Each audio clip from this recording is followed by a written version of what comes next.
Welcome to episode 9 of Live and Uncensored right here, live from the studio, baby.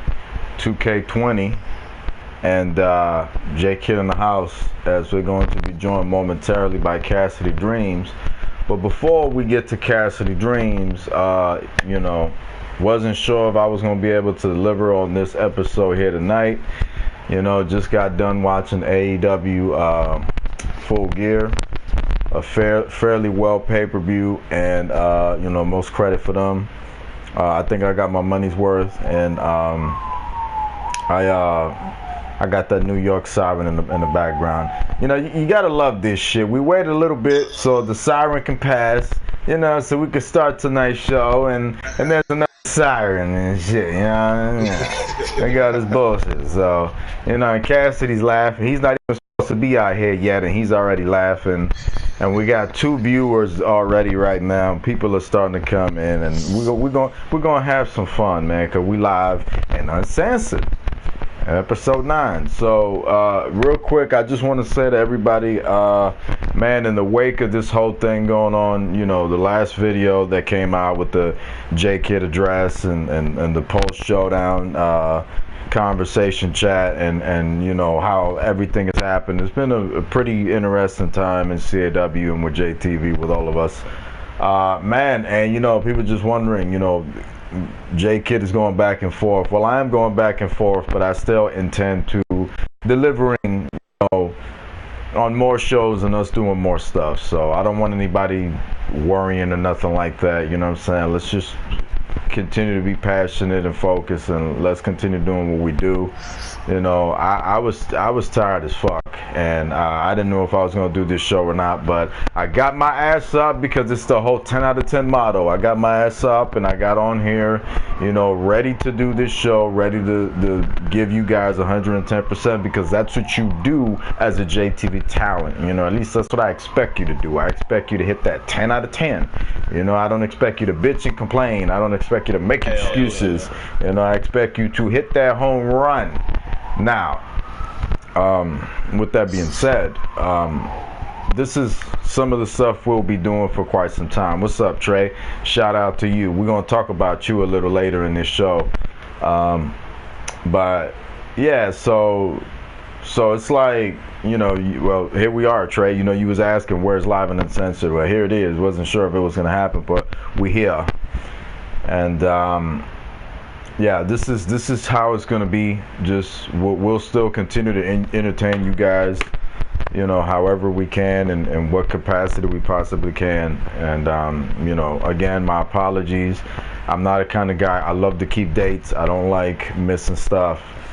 The road rash is getting done. I'm 2 hours into the movie. It's fantastic. It's looking really, really good. I think you guys are going to enjoy it. Draskell, I'm happy to see you in the comments, man. God bless you. I hope everything works out. Shout out to Draskell, man. He's going through a tough time. He's got personal things going on. Shout out to him. But we're gonna get to the action, man. We're 3 minutes in and we haven't even introduced our guest tonight. We have a man. Let me build you up real quick. We have a man who, ever since this man came upon the scene, and there was individuals who wanted to categorize him as a mid-carder, hated on him, said, oh, he doesn't have what it takes, he's not going to make it, he's trash, he's this, he's that. All this shit talk, and Cassidy Dreamz have proven the world over wrong, as he has become not just one of the top stars in the JTV Pro Wrestling circuit, but he is also a real man, and he's a good friend, and he's also a fantastic pro wrestler in the ring. When Cassidy first came in, I wasn't sure what to expect. I saw him a few times and stuff like that, and as time went on, as he's got to have some matches with several people we're going to talk about as we go through his career here, I got the opportunity to see that he's a great pro wrestler. And he came in as a good pro wrestler. Then he started, Sakadadika just a little bit. And then I was trying to figure out what the fuck was on with him. And then as time went on, he's like, no, motherfucker, I'm going to show you who I really am. And he did. And he went out of his way to have legendary matches that we're going to talk about here on this show and stuff like that. So without further ado, it's my honor and my privilege to introduce you all who's live watching this and who will be watching this tomorrow. The man of the hour, Cassidy Dreamz, ladies and gentlemen. Big round of applause to you, Cassidy Dreamz. Welcome to the show. How's your day going so far, amigo? Good. Just living life, enjoying these JTV paychecks, you know. Right.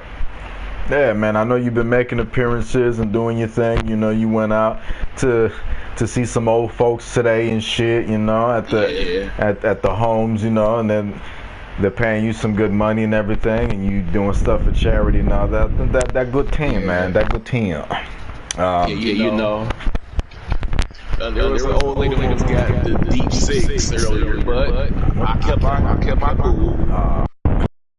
Damn it. Come on, did you look her in the eye and ask her who's your daddy? Yes, I looked her deep in her eyes and say with that cassidy smile, like she had that Maverick voice, right? Yeah. Like, yeah. She wanted Mr. BBC sauce. Oh, on her lips. Yeah. Oh. Yeah, it's healthy for the soul. Me and him was talking about earlier that something about dipping your shit in like some kind of sauce or some kind of. I was like, man, now I want to do that shit, you know. Yo, Luke, can we say that on air? Of course we fucking can. It's live and uncensored. God damn it! Don't fucking wave at me like that, because you're an executive. Yeah. So anyways, you know, we got time to talk here. This is our fucking channel. We do whatever. We're gonna have some fun here, man. Hell yeah. I'm actually excited about talking to you. I can't even sit down. I got water that I brought. I had some iced tea, so I drank all the iced tea, and I just poured water in that shit, cold water, so I could talk to you.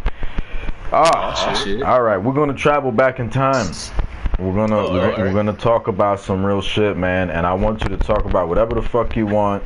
You know, we talked about some stuff earlier before the show started, but you know, it's, man, you know, this is about you. This is your moment, and I don't want you to feel like I'm like trying to hold you, like I'm trying to fucking be like, oh, you can't say this, you can't say that. I want you to feel comfortable to be able to say what you like to say, you know, however you want to say it. So, going back to July 9th, 2017, Dreamz. Yeah. That was your debut. Yeah. Next Gen. It was real good. And it was against Billy Ray. Who? Billy Ray Dog. Billy Ray Dog. Don't know who that is. Billy gave you two real good matches for the intro of your career in JTV, and you know, has been the subject of racial controversy some time ago. As a matter of fact, he came on this show and I had to kick his ass off. I was not a big fan of that. We're not shying away from it. We're not hiding away from it. He's not Chris Benoit. You know, I was not a big fan of the way Billy Ray Dog, if he watches this, which I'm sure he is, Billy, I was just not a big fan of how you decided to act that day. But Billy gave you two incredible good matches, and those first two good matches impressed the shit out of me and sort of captivated you into my attention, I want to say, because when you had those two matches with him at first, you know, I was looking for every excuse to be like, no, you know, he's just a mechanic, and that's not what happened. You came out with Billy and you guys worked. You guys fucking worked. So how important do you think those two first matches with Billy were to your JTV career, and what do you think about Billy? Well, Billy brought in a lot of good fights. Like he had some shitty ones, but the one he had with me was pretty good. Right. Even though he didn't get the job done, but he gave effort. Well, you guys beat the shit out of each other in those matches, you know. Yeah. Thing about Billy is he's always so fucking fast in the ring. He's like a little fucking, you know, like when you got, like when you get a new pet and they're just fucking running everywhere and you can't catch them, or like when you try to catch like a dog or a cat out in public, you know, like a stray dog or some shit, and it's like, man, like you can't get them because they just run away. I took him to the Chinese restaurant. You know how they be serving up the dogs and stuff. I served him up very nice. You know. Oh, we got Cruz Romero on tab with us. Cruz, welcome to the comment section. It's good to have you here with us, listening in on this late, early morning. And man, you know, we cut into the facts here. You know, in your opinion, man, do you think Billy's racist? In your opinion? You want me to talk as the street cassidy? I want you to say whatever the fuck you want, however you want to say it. If you think he's racist, you say it. If you don't think so, you say it. I want to know. Okay. Billy is a damn racist. Why is Billy a racist, in your opinion? Well, he's... Look at him. He come out looking like Stardust had a very... I don't know. I can't think of the word to say about him. He's very different. Like a hemorrhoid. You just compared Billy to a fucking hemorrhoid? You gotta chill out, yo. What the hell, we live? He compared Billy to a hemorrhoid, kid. So, why do you think that he's truly a racist? Why do you think so? Well, Billy, when I first met Billy, I thought he was dropped on his head a few times, you know. I've been there. Top that. So has Teflon. Shout out to Draskell. Right. Yeah, I thought it was something. I thought he was on some bath salt or anything, but I don't know. More I got to get to know him, he's very different. Very different. So you think he has some kind of a medical condition or something? I'm not going to confirm it or deny it. Okay. But yeah, he's unnormal. Well, that much is obvious from what we've all learned, you know. Titties and ass and all that weird shit he was on. Well, like Michael Jackson. But anyway, yeah, well, anyways, two good matches with Billy Red Dog. I think Billy, and if any of you have any comments about Billy or any opinion, please feel free to put whatever opinion you want in the comment section. I'm cool with that. Speak your mind. Feel free. Have fun. Enjoy it. You know, it's one of the beauties of this world. I'll just ask you the first two questions that I had on my list. But you know, I respect what you said. You know, there is no right or wrong answer. This is your this is like your diary. You know what I'm saying? This is like your input on it, and that's really what matters. My next question is Next Gen episode 16, October 27th, 2017. You got to wrestle, you got to work with Draskell. Draskell, of course, is the JTV World Champion. He's one of the greatest acquisitions that JTV has ever had, and he'll go down in history as one of those guys. And I think it's safe to say, I'll go out on a limb right now that I think that I'll always be good with Draskell from now on. Like, no matter what happens, I think I'm gonna make it my, dedicate myself to keeping the peace with him and respecting what he wants and what he feels.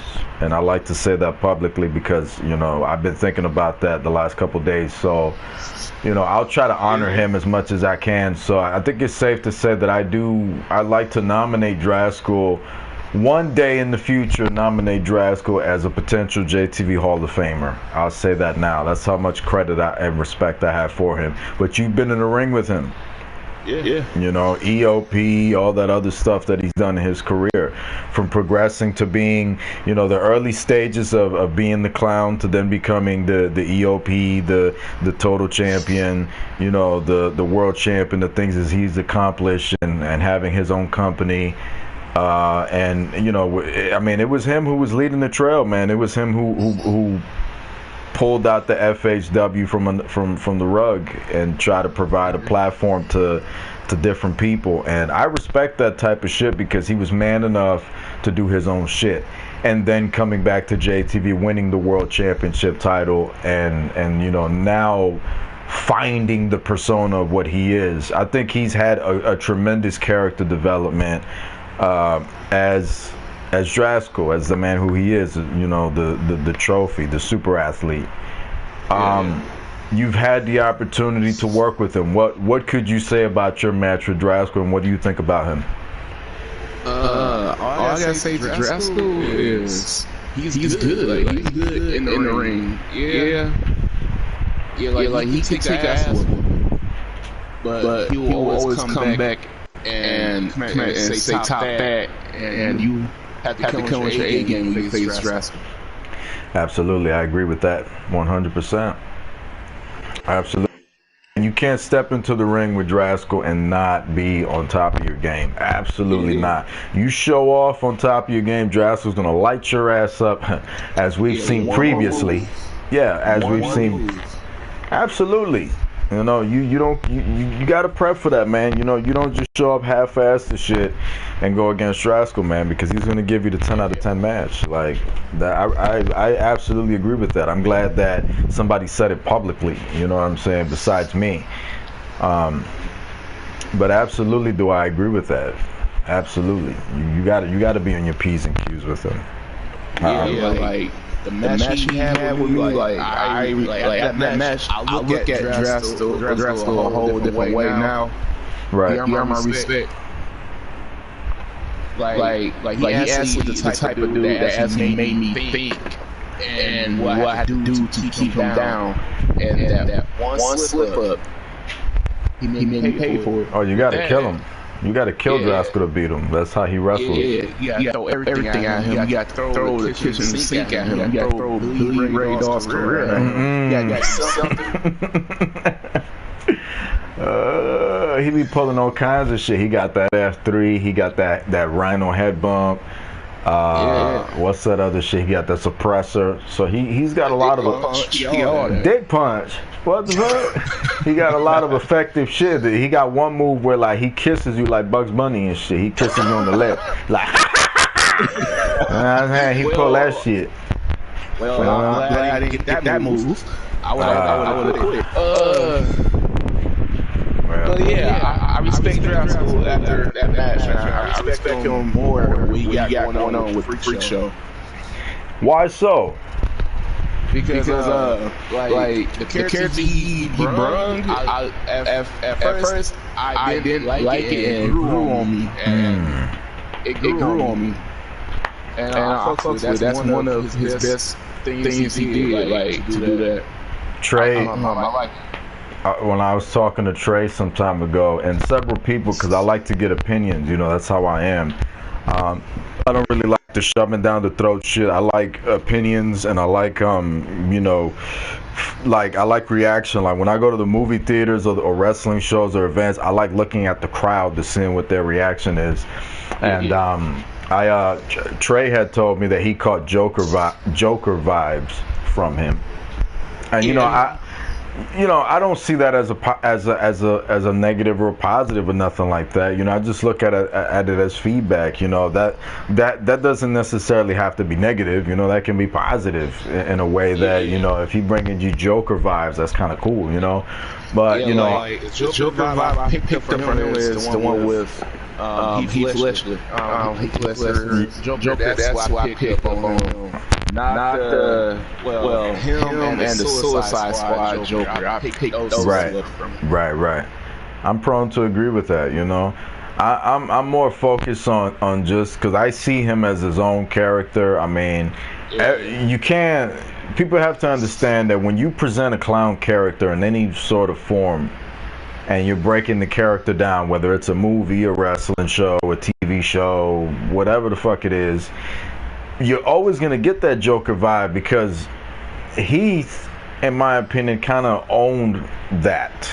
And once he owned that, it's like there's no going back. You understand what I'm saying? It's like, you know, you can't unvirgin yourself. You know what I mean? WWE, when they put the Attitude Era out, they popped the cherry. You can't go back on that. So I feel like he's kind of opened that gap because when I was growing up as a kid and I watched Batman, I loved Joker. We all did. But it was like when I saw Heath Ledger Joker, it was like, oh, I'm a Joker fan now. I'm a Joker fan now. I loved him as a kid, but I fucking loved them with the fucking, you know? It was something with him bringing that Joker to life. He put everything he had into that Joker. I agree. Stand out. I agree, and I think that Driscoll's done the same thing in my eyes, in my opinion, because he's horned that character. And he's owned that character. Like I told him, like I probably had to write for his ass one time, and then after that, he took right over. You know what I mean? And he's been doing his thing. So I think that he's a phenomenon, man. You know, and I agree with a lot of what you said on him. Moving on to my next one, I want to talk to you about Bobby Young a little bit. You know, you and Bobby had probably one tag team match in JTV from the research I was doing. I guess y'all had one tag team match. From my understanding from you guys have had, well, there goes Billy right there in the comments. From my understanding, you guys have had, you know, different matches, and you guys was tagging up back in the day. You go back, there's history, there's longevity, and you know, from the tag team match you guys had in JTV, I was not very happy with you guys' style of play and the way you worked and stuff like that. It was like, you said it, you know, you guys know each other's moves and you do the same moves, and you know when he's bullshitting, he knows when you're bullshitting. I know the backstory to this. We dissected it a few times, but for people who don't know, people who are going to get a hold of this video and listen to it and want to know about Cassidy, Dreamz, and Bobby Young, go ahead and tell them a little bit about your history with Bobby. Well, me and Bobby is old. We got a lot of history back on WWE. That vs. Raw 2010, 11. Right. He was one of my first friends coming to PS3. I was like 13. Right. Wow. He basically been around since day one. We had a lot of good ass matches back then. He beat my ass, and I beat his ass. And we come to find out we act so much alike. He's my white twin. I thought you was gonna say he's your white daddy, because I know Maverick wanted me to ask you who your daddy was on Live and Uncensored. Oh, his girl? No. You know, I had to hit this bitch Cassidy smile. Sex tape coming. Maverick be making some fries and burger, you know. Damn. I'm a good asshole. I'm sure the burger and some fries. Just put a wig on him, and then you can have two instead of one. Yeah. Two bitches for me. Cassidy took two bitches. But back to the Bobby though. Yeah. You know. Yeah, Bobby, he's one of my good friends. Like, we had a lot of battles and a lot of disagreements, but he was one of the people that stuck around me. He helped me get better in the ring. That's my training buddy. And I respect him. So you guys are cool now. No issues, no anything. No, we good. Okay. So you're cool with Draskell, you're cool with Bobby. You think Billy's a little off the hinges, and he's sucking the dick. And he love BBC, but yeah. Oh well. Everybody's got their preference.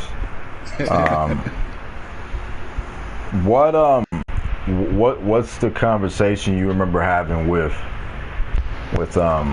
Bobby when Bobby was trying to get you in here?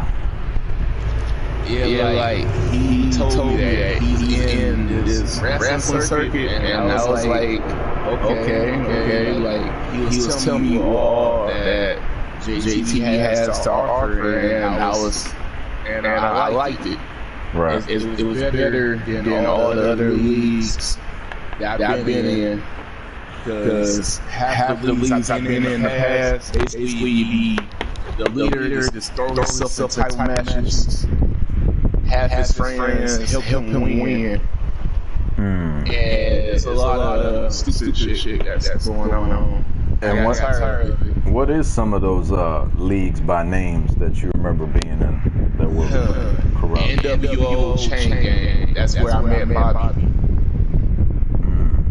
That's why I met Bobby, and I met Corey. I met Corey Flash. Oh, and the NWO Chain Gang? What the fuck? Yeah, back when I was 13, I used to be whipping his ass with Cassidy's brother.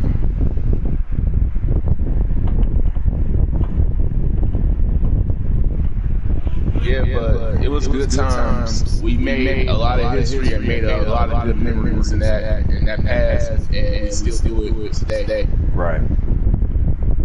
Man, it's good. It's good that you guys got longevity and you ran for a while, and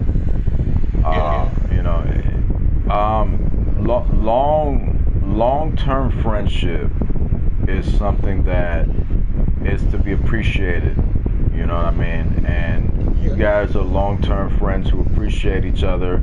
You're not coming to me talking about Bobby behind his back. Bobby doesn't come to me, talk to me about you behind your back or nothing like that. That's how it's supposed to be, man. You respect each other, you look out, and this is what we do. This is the real us. I think that's dope. That's how it should be. You had an opportunity in one match down your timeline to run into TV time. It's a fatal four-way match, and you ran into Troy Jackson in that match. Did you have any opinion on Troy Jackson, or did you think anything of him? I knew he was good. I knew he was good. He in the ring. When you get in the ring with him, he's a different breed. Right, I agree. Same thing what I said with Draskell. It's different when you see them backstage having a match. You watch them whooping ass and taking names. But it's a different feeling to be in the ring with them and trying to go one-on-one with them. I'll say this, man. I myself, in a way, am a little weird as Kevin Impact because, when I'm away, when I'm not doing it, when I'm about to do it, when I got a match, it's like I'm always nervous. I try to do what I can to be in good shape, everything. It's like I'll be nervous, or I'll get nervous, whatever. And it's like I'll look bad as fuck when I'm, prepping and doing my regiments and everything. I would just be like nervous, or I'm like, no, this shit is going to suck. The match with Corey Flash, I was nervous about it because I was not in good condition physically or mentally, and I was like, I got to do a little bit of training before that match and not much training before that. I don't know how Corey was training, but he looked really good when we wrestled, and it was like I was worried that I was going to stink the joint up, and we went out there and stole the show, and it was like, okay, so it's like we have this weird thing about us that's like when the light turns on, we just become a different breed, like you said. And I think Troy Jackson is that. But it's funny because a lot of these names that supposedly were deemed as individuals who were not going to make it, that I picked out, have made it. From Corey Flash being one of them, who at one point in time, Corey was deemed as the guy who was being shoved down everybody's throat. You know what I mean? And he was trashed and all this stuff. Corey turned out to be world champion, top guy, big draw, everything, marquee guy in JTV. Then you had VIP. VIP was another guy who was deemed the same thing. He's not going to make it. He's trash. Became world champion. He beat me. He became a JTV vet in every sense of the word. And the same thing happened with you and Troy Jackson. You guys got that big opportunity. Oh, they're not going to make it. These people are trash. They made it. Troy Jackson was the longest reigning JTV television champion in company history. You know what I mean? So it's like Shendon handed him defeat, but it's like, man, he had a fucking strong run. So I think again, I'm agreeing with you as far as Troy Jackson goes. It's like the name you just said, Shendon. Well, we're gonna get to Shendon. We're gonna get to him. He's on here. Next Gen episode 28, March 30th, 2019. One of your last Next Gen. You got the opportunity to work with Jacob Storm. The kid's a good wrestler. He's not really, in my opinion, all the respect to him, he's, I don't think much of him because I don't know much of him. He's very away kind of guy, but he's had good matches. On the same token, he's had some bad matches. I saw a really great match from him and Cruz, and I saw a really bad match with him and Cruz. So it's here and there. Do you have any opinion on him from you guys' matches or in general? Like right now, I'm at the point of my career where I respect all the newcomers who's coming into JTV. You have to come here and make a name for yourself. You gotta bust your ass in every single match. Right. Don't be like a Billy. Be what you can be. Don't be scared of going at the top dog. That top dog can be taken out. Right. So I think that's fair right there as far as Jacob Storm goes. The next one is the name that we brought up that you wanted to talk about, Shendon. Man. Big match with Shendon, Stanley's last comic. Everybody remembers it. It shook the ground. Tell us about that match and what you think of him. What would you like to say? Man, we run the house down. Absolutely. Every move he throw, he knock me down. I come right back and hit him. Right. We did everything in that shit. The big highlight of the match was when he was trying to dive outside the ring on me, and before he climbed up him with the spear. And the other one was that bullhammer. We jumped down, caught him in midair. Right. I like working with him. I like working with him. He got a good ass streak. 19-0. Yeah. Shendon, I hope we meet again. I hope. Because I want to see can we bring this house down here. Never know. My Undertaker versus Brock Lesnar for your ass. Break that streak. I want that streak. But you a dope ass fighter. I give you all credit ever. You a good ass fighter. I think everybody wants to break that streak. It's become even Welch. It's become almost everybody's goal to break that streak. I I agree with you once again. I think that the match at Stan Lee's last comic was legendary, without question. Yeah. So it's something, it was legendary, it was memorable, and all of that, and one for the books. Hell yeah. One for the books. I think that's Shendon right there. But what impact do you think Stan Lee has had on you and all the kids growing up from our time, our generation? He basically like everything he put out, we watched, we learned from it, and we still got movies, good memories I had with him, right? With his art, it's the style he brings, and he put everything into each movie he do. He wants you to basically bring you in and wants you to live and everything he put out. I feel like he's done so much, from Spider-Man and Hulk and all these characters he put together. Everybody's always gonna remember that shit.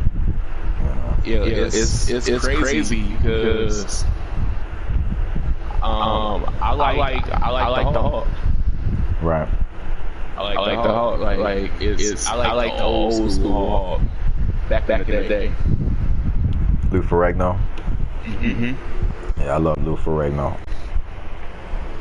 Yeah, I just like it was something about that just caught my attention. He looked like you and shit, right? Yeah. Mm-hmm. Yeah. Instead of he turned green and angry, I turned more black and say nigga. And throw a hubcap at somebody or something.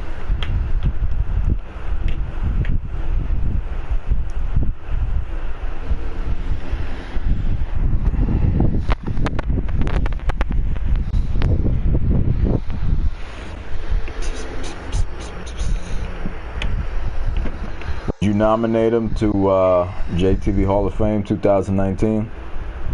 Stan Lee? Yes. Yeah.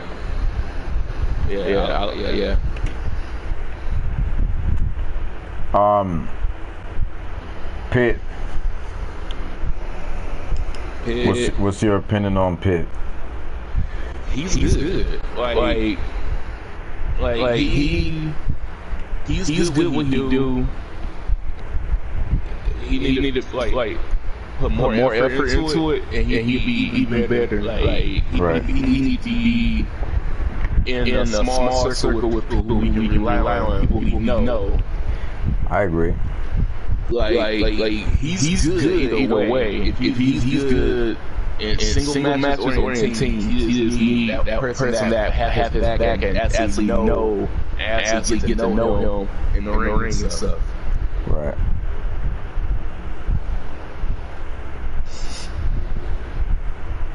I think I like how we coined his smoothness when he comes out and the stuff he does.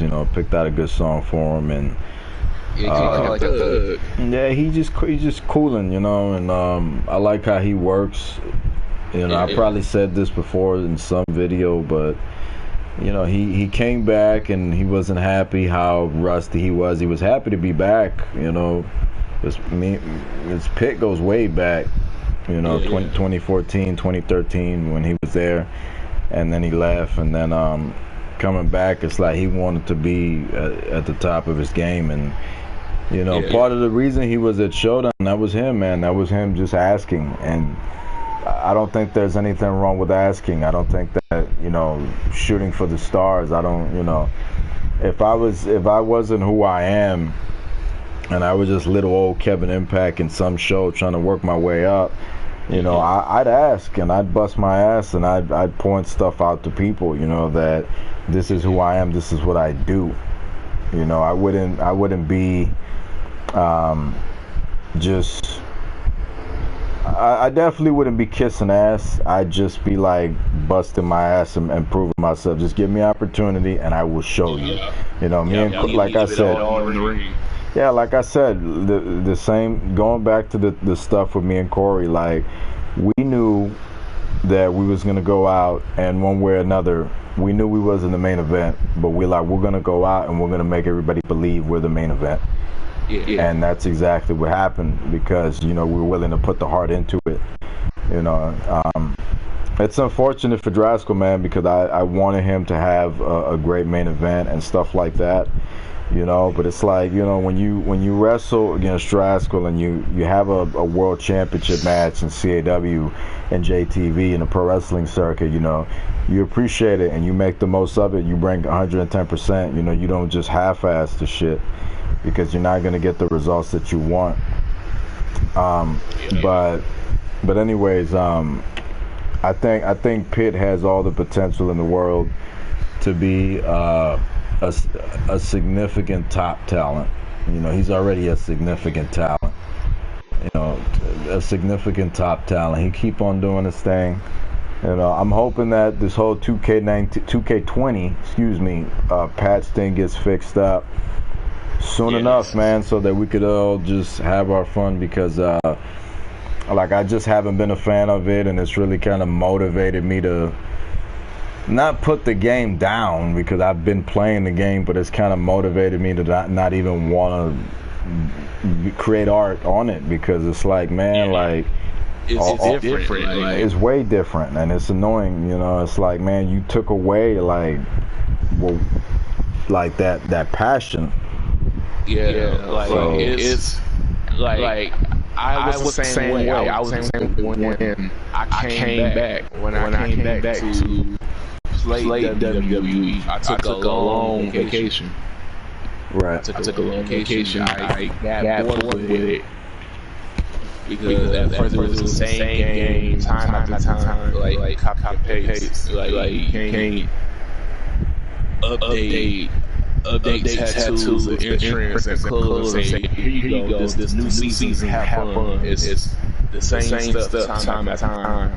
Like 2K20 is a good game, right? but they need to get their shit together and make it better. Like, I ain't trying to knock 2K. Well, fuck it. I'm Cassidy. Fuck 2K. THQ was the best. That's just me. I mean, they're just starting a new game. I think 2K20 is good. But it's just certain things about it. It's like, it's not bad, but it's not good. It's like in between. You know what I mean? Because I was looking at a video the other day, and I'm sorry to move away from you for a moment, but just if I have to, bring this into the conversation. I looked at a video the other day where this guy demonstrated all these things that was taken out the game, and I was like, yo, this shit is trash, bro. Like the day and night and midday feature that is in some of the arenas, you can't do that on 20. The backstage area, if you whip your opponent into the electric circuit box, in 19 you see the sparks, in 20 you don't. I'm like, that's garbage. And it's so much of that they've taken out the game. From my understanding, in the Elimination Chamber, there's no victory scene. I don't know if they passed that in, but that's from my understanding. I'm like, yo, that's trash, bro. Like, they took out so much stuff out that it just it's stupid. It's stupid. It really is. Like I'm waiting on when 2K, fuck WWE in general, put in matches that they want to have. Like when we start to you're gonna wait a long time, boss. You're gonna wait a long time. The day that 2K put a casket match, ambulance mask, full drive, prison, make hell, bro. I used to see Lita and Trish Stratus, they brought him, little Cassidy was like, God damn,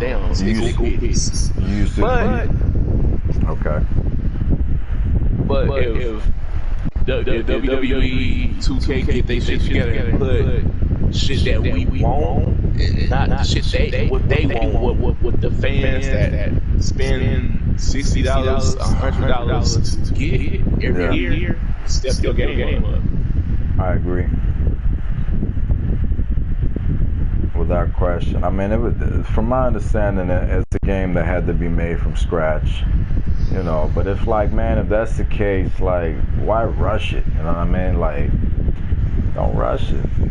Yeah. Don't rush it, because 19 would have still been out there doing the stuff. And it's like, if you're gonna do it like that, okay, if this is what you're gonna do with the game, then don't charge people $60 then. Don't do that. If this is what you're gonna do with the game, be okay with giving people refunds. Don't put this shit on the market, you know.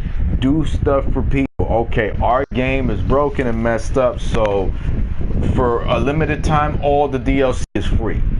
Like, I feel like that would have made sense to me, because it's like, okay, like, you have to show people that you're sorry. You know, you can't just be selfish and charge all these people all this money for a game that is fucking broken and be selfish and ignorant about it. You know what I mean? Like, I think that's kind of messed up. And these people just easily took the money, and you know, I've seen videos of people questioning them, and they shook as hell. That bald-headed motherfucker that usually talks was shook when they put him on the spot. And it's like, man, you know, that's some clown shit, man. You know, fix your fucking game, get shit right the first time. Like, Hell yeah. But anyways, we're gonna get back to you. You had it was a special time for you as you transitioned from Next Gen into Mega Rush. When you was going through that process, that you got the call up that I'm like, you know, we're bringing you up to Mega Rush, and you came in Mega Rush 114. You rolled in with me when I came back as Kevin Impact after being away for a while. You know, I came back to TV as a character to Mega Rush, and the formation of the Renegade Posse came into effect. How special was it to you finishing up Next Gen and then coming into Mega Rush and having the significance of doing that? Well, it was good. Like once you get called up to the main roster, it's like you achieve everything you set your mind on. Right. It's like when your music hit and make your debut, everybody know who you is when that music hit. Well, if you stick to it and don't keep changing it up. Right. Yeah, you don't keep on changing it, like music host. Right. Yeah, like that was my problem when I first came in. When I first came on, I have the best music, the best thing to come on my way. I want everybody to know who I am. Which is fine. That's the way to think. Yeah, like my theme song I got now, I like it's me.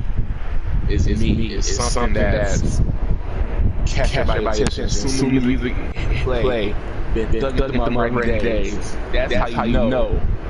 Oh shit, that's Cass. What the fuck you about to do? I agree. Who the fuck you about to stab? Who the fuck you about to put through a table? I agree. Who about to put power bomb on the steps? Who? Like, ain't no telling what I will do. It depends on how I feel and what I want to do. Because I'm Cassidy. Can't nobody take that away from me. I do and say whatever the fuck I want to say. There you go. What's your relationship with Maniac Black? Well, outside of JTV. Pretty good. We kicked back. He hit girls with that laugh. We drink a few beers here. You know, laugh at Billy Ray Daw's career. We just had good times. Yeah, like I respect him. I respect Maniac. Like he's people see him as a scary guy. He's not. Well, to me, he's not. If you travel on the road with him, you will know. He's the most psychotic motherfucker you will ever meet. He made me seem like the angel. He'll make me. The fuck?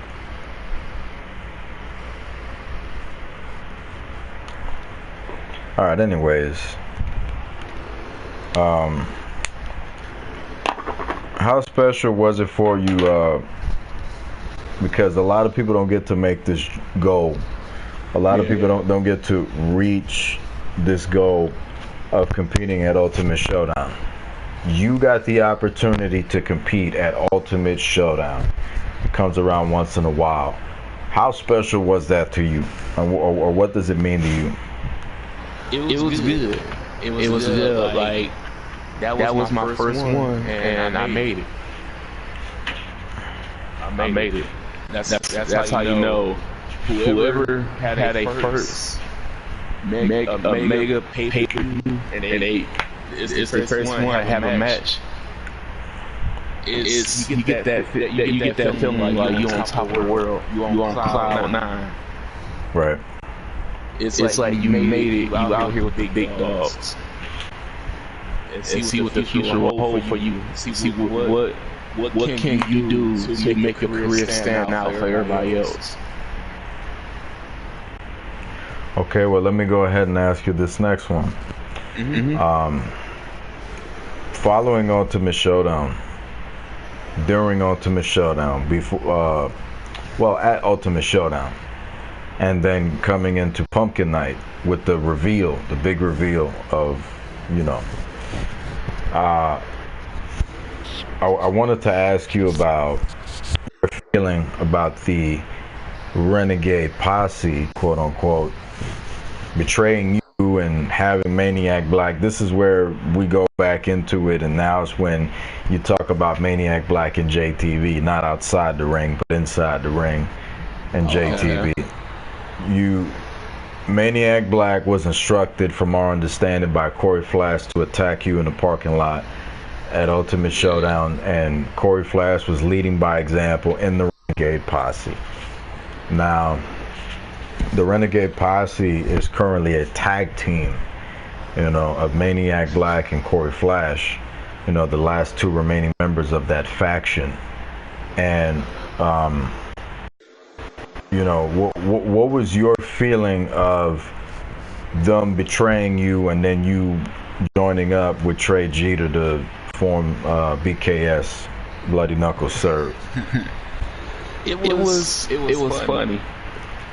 It was funny to me because of all people, it was a person who I called a friend who attacked me. Right. Like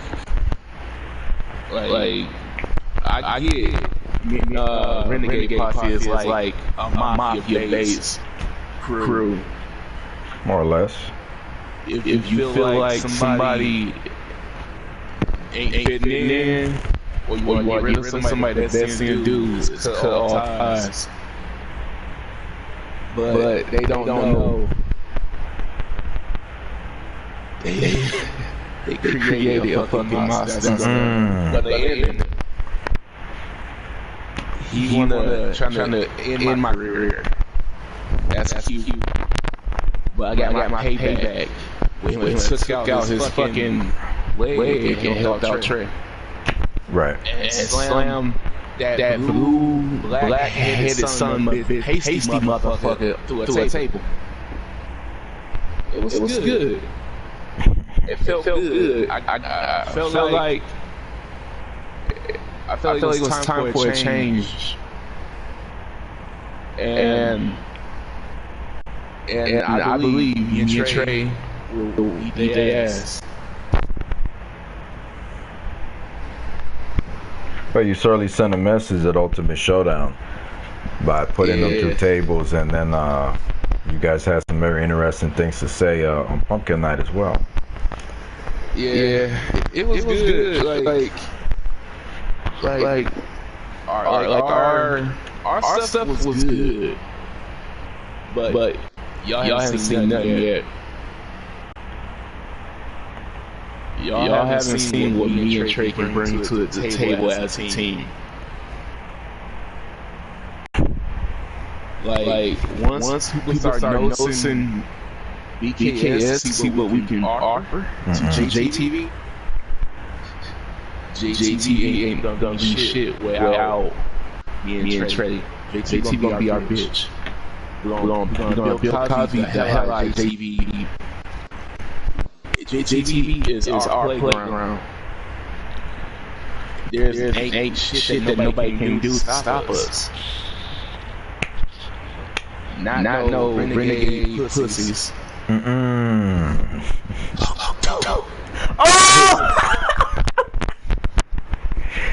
Oh, how you spit like that? Oh, the little attack that me and Black gave me 3 out of 10. Oh, what's funny is Corey portrayed himself as a leader. How you be a leader and ran out on that one person? You had and Trey Trey is screaming right now. Dreamz chill.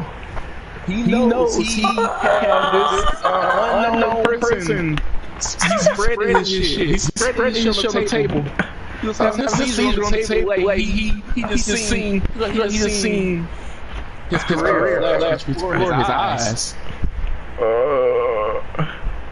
It was funny. It's like how Boys in the Hood when Ricky gets shot. No. He said, Ricky! The first thing we all heard was and took off. Like 3 out of 10. All right, well, we're gonna move the fuck on. I'm gonna do this one for Shendon. Shendon wanted this one. Who's your top 5 favorite opponents? Let's do that. Man.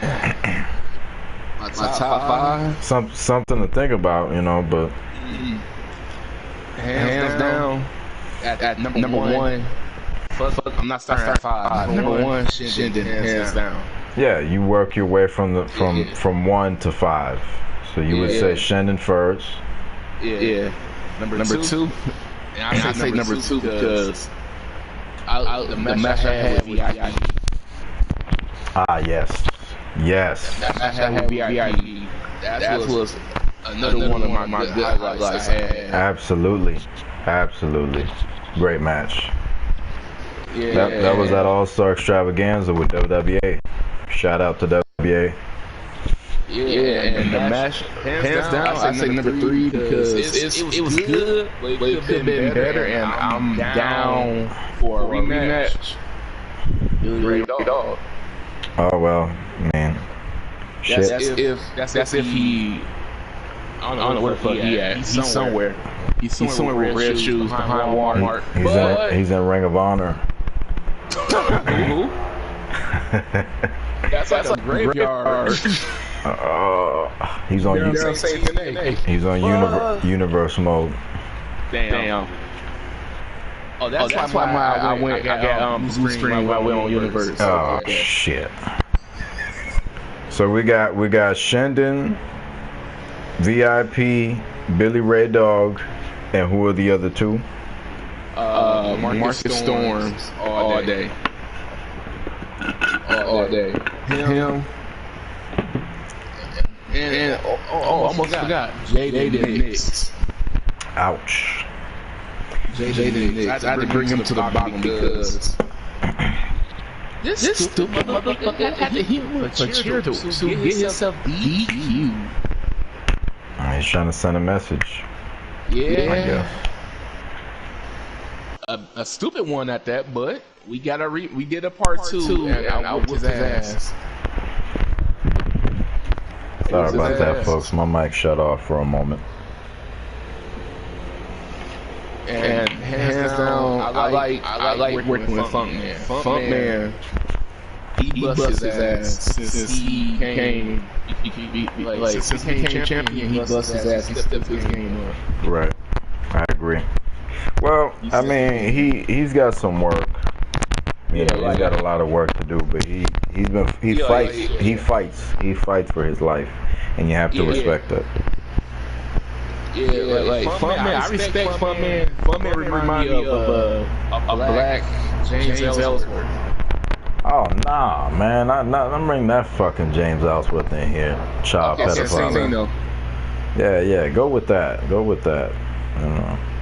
Funk Man reminds me of Master P when he bought HOG and shit.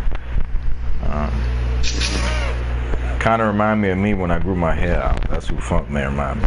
But, so we have that. So now 5 names of wrestlers that you want to work with in CAW. If you pick 5 of them. Grim King.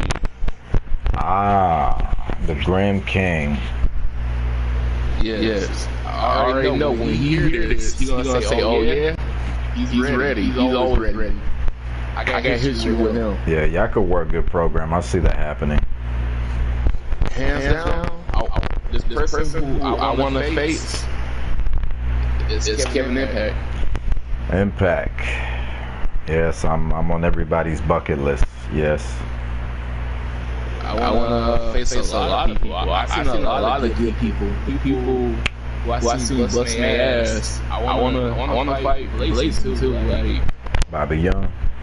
Yeah, I see that happening. And hands down, I want another shot at Troy Jackson and Shindy. Yeah. Good choices, man. I like it. I like it. One match I want to have, I want a race for a rematch is Shindy. I like it. I like the attitude. It's a good way to think. I want that streak. I want that streak. Shout out to you. Shout out to you, Funk Man. We hear you. We hear all of y'all loud and clear. I like that, man. I like what I'm hearing from you. This is all very, very good. I want to make sure I don't miss any questions here. We have time to take. Hey, if y'all got any questions, man, drop some questions in the comment section right now before we wrap up here.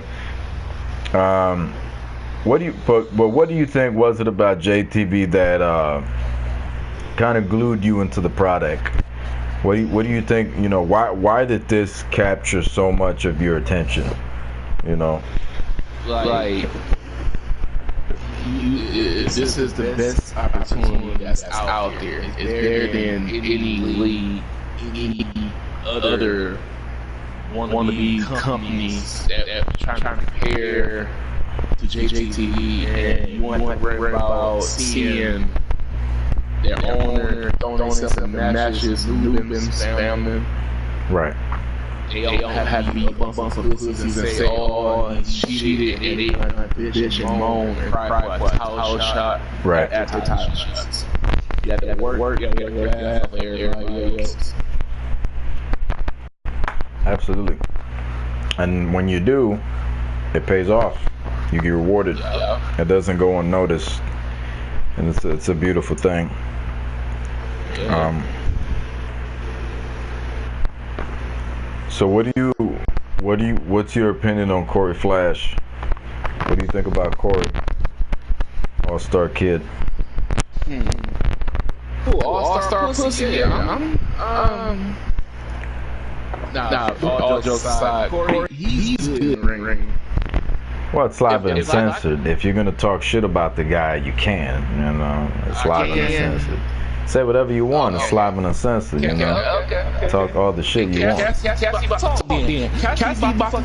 Well, have some fucking fun, then, motherfucker. You know. Hey, fuck this. Corey's a punk ass bitch that wanna be fake ass Cody Rhodes wanna be. There you go. Hair blonde motherfucker. Preach. Who needs to be behind a squad to have his back. He can't get shit done on his own. Damn. He has to suck dick to get his opportunities. He has to say who his daddy is to get opportunities. Right. And I want to slap the fuck out of her cap when I see him. If our paths cross again, You remember how Negan is smiling with that baseball bat? I would shove that baseball bat before he flashed his ass. You think you could take that title from him? Well, he's got to toe the title. You know? I'm gonna bring class to that title. I'm gonna bring that title straight back to Detroit. I know you got your shit going on with Trey right now in JTV, but Corey's in the comments. Corey's in the comments. I'm making it. He is. Oh, how cute. Cassidy Dreamz is a dead man, he says. Well, you can try. You can't kill somebody who really don't give a fuck about living. I could die. Oh, come on now. Yeah, as long as I whoop your ass, I can die if I have to. The suicidal, homicidal, death-defying Cassidy Dreamz. Yeah, So I know you got your stuff going on right now with Trey, but even with BKS going on, you know, which championship are you trying to go for next, man, in your career? Is there a specific one? Corey. Corey? Yeah. You want Corey Flash? You want the total title? Yeah. And maybe sometime down the road, I want to take Funk Man's title too. Damn, Funk. Because the match we had, I worked his ass. We both seen who was the real extreme icon of that shit. And I like that name. I like that name. Don't that name sound good? The Extreme Icon Cassidy Dreamz. It's a nickname that's been tossed around a few times. Fuck, man. I'm damn near set his dreadlocks on fire in that match. Bloody dreadlock. You might call me the brand new Jack. Oh shit. If you try to get me down, I'll red shoes your ass. Yeah. Okay. I'm gonna cut your fucking dreadlocks off one by one. And shut up your ass. Oh, he talking trash. Looking motherfucker.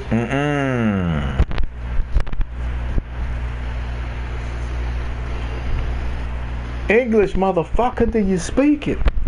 So which WWE game was your first, and what's your memory on that? Damn. It's all the way back to fucking Nintendo 64. WWF Warzone. I had a feeling you wasn't gonna go that far back. I had a feeling about that. Warzone. I used to whoop people's ass with fucking TVs. I remember that. That was my shit. That was my shit. I love when the TV and they had the ring bell and shit in the game. Yeah. I love that. I love that shit. You know. Yeah, like I love that. And hands down, the best two games that WWF ever had on Nintendo was WrestleMania 2000 and No Mercy. Oh yeah, obviously it's a given. You know, they were fun. They were fun games. Yeah. I love No Mercy because, you know, you had backstage area, incredible career mode, you know, good fun game that you could just play for hours, like, you know, and a selection, a variety of weapons that's just like, you know, great weapons on WWF No Mercy. Great weapons, you know, great stuff. 10 out of 10, baby. You know, and it was just real fun. You had briefcase and all kinds of shit that was in the game. Stuff you pull out the crowd. You know, everything was really believable. It was a great era. So, a lot of fun. You know, here's the weird thing about that, man, because shit was so hot during that time that I think you had like 5 top faces of the WWF, and that's all you needed.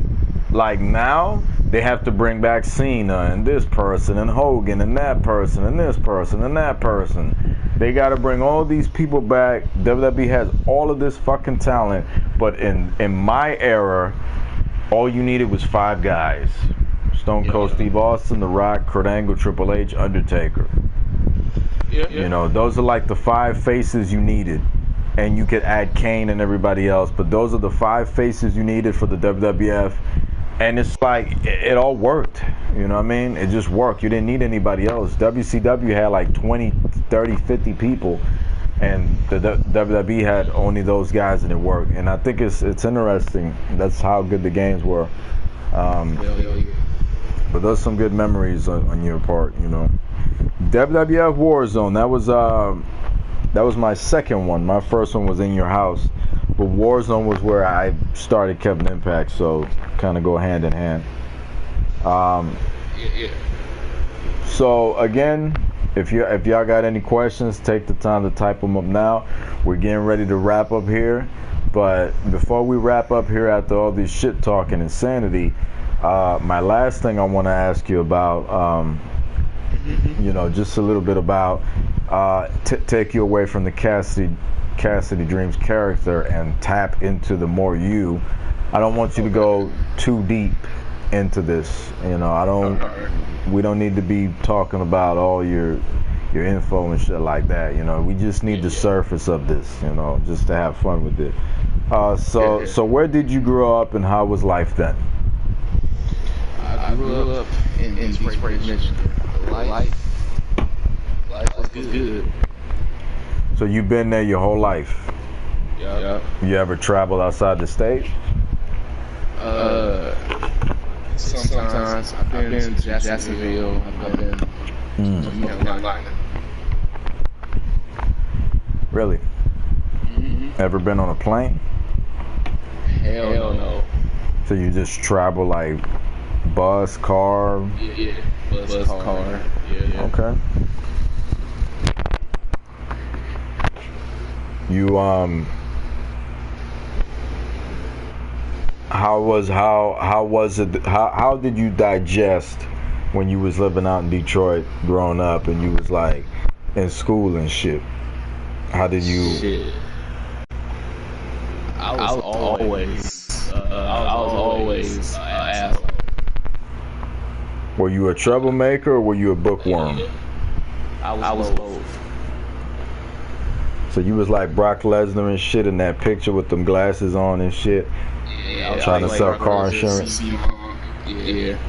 I'm not talking about Brock Lesnar. I'm a bully your ass. I'm talking about Brock Lesnar. I know how to fix your computer looking ass. That's what I'm talking about. I know you screaming, Trey. Trey, stop screaming so loud. I hear you. God damn it. But yeah, you know. Yeah. You ever encountered any bullies? Yeah.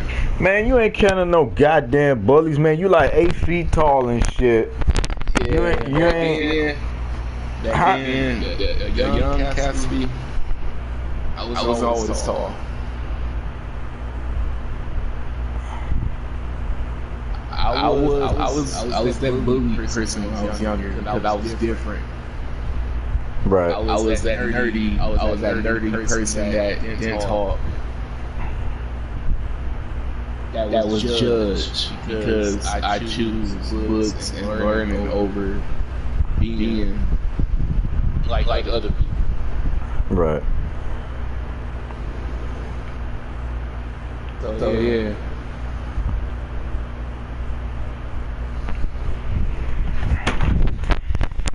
All right. Well, Shendon, I didn't see you in the comments. If you get to look at this later, I hope you enjoy it. You know I told you that I wasn't sure if I was gonna do it or not. We did it, and it's done. You can listen to it when you're working out or whatever you do. That's all of my questions right there. So I'm just gonna briefly look through some of these comments to see.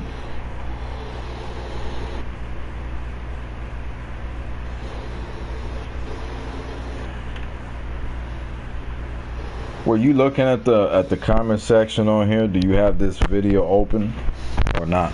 I'm about to open it right now. Okay, so you don't. So I'm just gonna read through these comments. Then I'm gonna read you the comments. Fartman says, "Have you take my JTV Extreme Championship? I don't got no more. Colin got it. You say burn my dreads. Have about dreams. Burn skin.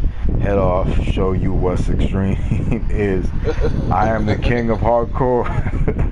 He said, "You dream, say something new, Jack. I take he down again, and you too, dream." So Fartman making plans to whoop your ass. He said, "I don't got the title. You talk smack. You want some? You come get some." I cut all your skin hair like J Kid, Cabinet Pat. He took a shot. That's cute. Where was all this when we had our match? I put your dreadlock ass to that table and power bomb your bitch as a pin. 1, 2, 3.